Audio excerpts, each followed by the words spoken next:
Printing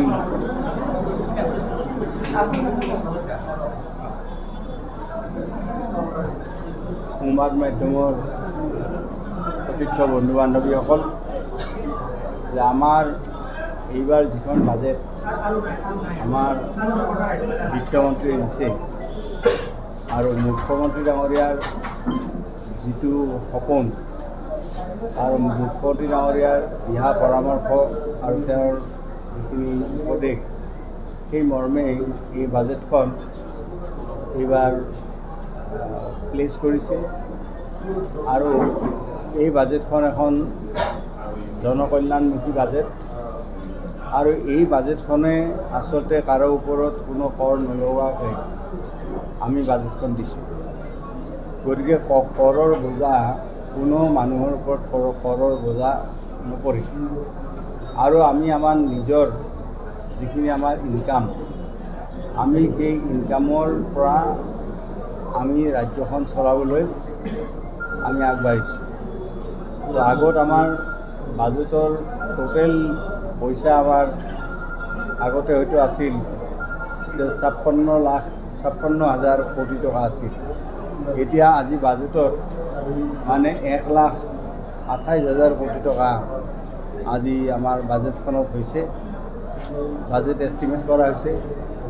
গতিকে অসমৰ নিচিনা ৰাজ্য এখনে এইখিনি যে কৰিছে এইটো বহুত ডাঙৰ কথা আৰু এই বাজেটখনে আগন্তুক দিনত আমাৰ জনকল্যাণমুখী বহুত কাৰ্যসূচী ইয়াতে লোৱা আছে আৰু সেই কাৰ্যসূচীবিলাকৰ ভিতৰত আপোনালোকে জানে যে আমাৰ প্ৰথম কথা কি যে অৰুণোদয় 3.0।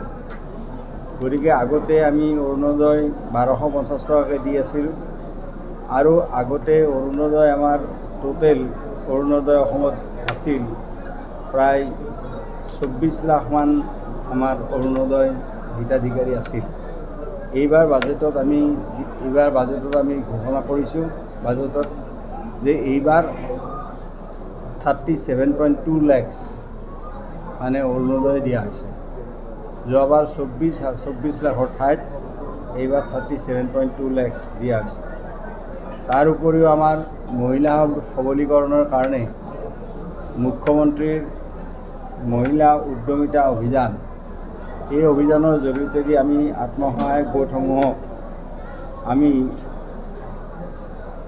তেওঁলোকে যাতে আগবাঢ়িব পাৰে, গতিকে মুখ্যমন্ত্ৰীৰ মহিলা উদ্যমিতা অভিযান, গতিকে সেল্ফ হেল্প গ্ৰুপ আৰু সেল্ফ হেল্প গ্ৰুপত প্ৰায় 30 লাখ মহিলা আছে, সদস্য আছে।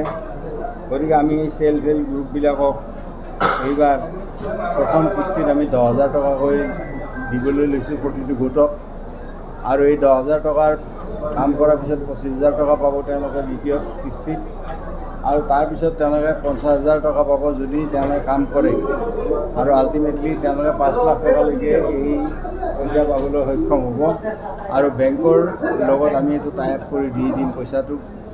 গতিকে সেই এটা কথা আছে।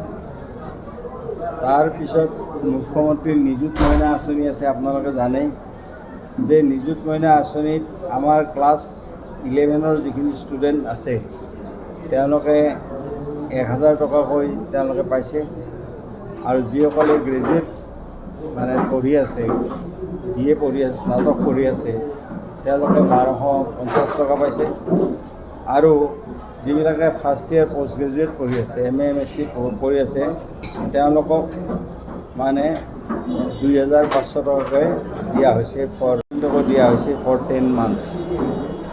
তাৰ উপৰিও আমাৰ প্ৰায় এই স্কিমটো আমি এক্সপাণ্ড কৰি দিছোঁ টু কিমানলৈকে দিছোঁ যে 4.3 lakhs গাৰ্লছ এইবাৰ আমি মানে ইনক্ৰিজ এই নতুন পৰীক্ষা যে পাছ কৰিছে আৰু 391 কোটি টকা এই স্কিমটোত খৰচ হ'ব।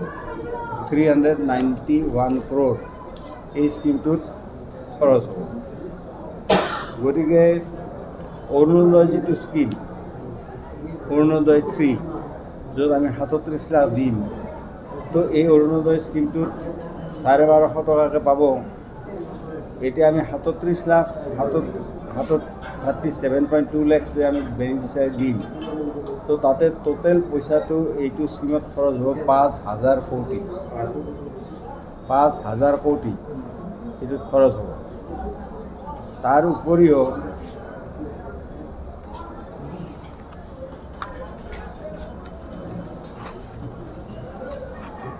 আমাৰ স্কুল প্ৰভিন্সিয়েলাইজেশ্যনৰ সিদ্ধান্ত এইবাৰ লোৱা হৈছে, বাজেটত ঘোষণা কৰা হৈছে যে জানুৱাৰী 2006 তাৰিখে বা তাৰ আগত যিখিনি স্কুল প্ৰতিষ্ঠা হৈছিল সেইখিনি প্ৰভিন্সিয়েলাইজৰ ব্যৱস্থা কৰা হ'ব। তাৰপিছত অন্য এটা স্কিম আছে যে মুখ্যমন্ত্ৰীৰ জীৱন প্ৰেৰণা আঁচনি। গতিকে এই প্ৰেৰণা আঁচনিৰ দ্বাৰা গ্ৰেজুৱেটসকলে মানে ঘৰত চাকৰি বা অন্যান্য ক্ষেত্ৰত যিসকল গ্ৰেজুৱেট ল'ৰা ছোৱালী পৰীক্ষা দি বহি আছে, কাৰোবাৰ ঘৰৰ অৱস্থা বেয়া, কাৰোবাৰ হয়তো মধ্যবিত্ত, কাৰোবাৰ হয়তো ভাল হ'ব পাৰে, তো তেওঁলোকৰ ক্ষেত্ৰত এটা অসুবিধা হৈছে যে তেওঁলোকে পৰীক্ষা দিবলৈ ফৰ্ম ফিল আপ কৰিবলৈ ঘৰৰ পৰা হয়তো তেওঁলোকক সহায় কৰিব নোৱাৰে বহুত পৰিয়ালে।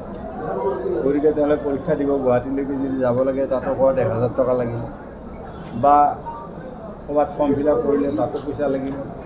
গতিকে এই কথাটো বিবেচনা কৰি পৰিয়ালটোৱে যাতে মানে সকাহ পায়, তাৰ কাৰণে মুখ্যমন্ত্ৰীৰ জীৱন প্ৰেৰণা আঁচনিৰ জৰিয়তে দি আমি প্ৰতিগৰাকী গ্ৰেজুৱেট BA-BSc পাছ কৰা ল'ৰা ছোৱালীক আমি 2,500 টকাকৈ 2,500 তাৰমানে প্ৰতি মাহত তেওঁলোকক দিয়া হ'ব। 2,500 টকাকৈ প্ৰতি মাহত দিয়া হ'ব। তাৰ উপৰিও আমাৰ যদি কোনোবাই ভাবে যে মই 2,000 এইটো নলওঁ, তেতিয়াহ'লে ওৱান টাইম যদি তেওঁ ফাইনেন্সিয়েল গ্ৰাণ্ট ল'ব বিচাৰে, তেতিয়া 25,000 টকা তেওঁক দিয়া হ'ব বছৰটোৰ কাৰণে। গতিকে তাৰ উপৰিও আমাৰ ওৱান টাইম গ্ৰাণ্ট যিবিলাক ৰিচাৰ্চ স্কলাৰ আছে, যিবিলাকে ৰিচাৰ্চ কৰি আছে, তেওঁলোকৰ কাৰণে ওৱান টাইম গ্ৰাণ্ট 25,000 টকাকৈ দিয়া হ'ব, যিমান ৰিচাৰ্চ স্কলাৰ আছে। আৰু আমাৰ প্ৰায় 50,000 দিব্যাংগ আমাৰ ৰিচাৰ্চ স্কলাৰকো 50,000 টকাকৈ, দিব্যাংগ যিখিনি আছে তেওঁলোককো 50,000 টকাকৈ, যিসকলে ৰিচাৰ্চ কৰি আছে তেওঁলোকক দিয়া হ'ব। আৰু এই আঁচনিটোত খৰচ হ'ব 25 কোটি টকা।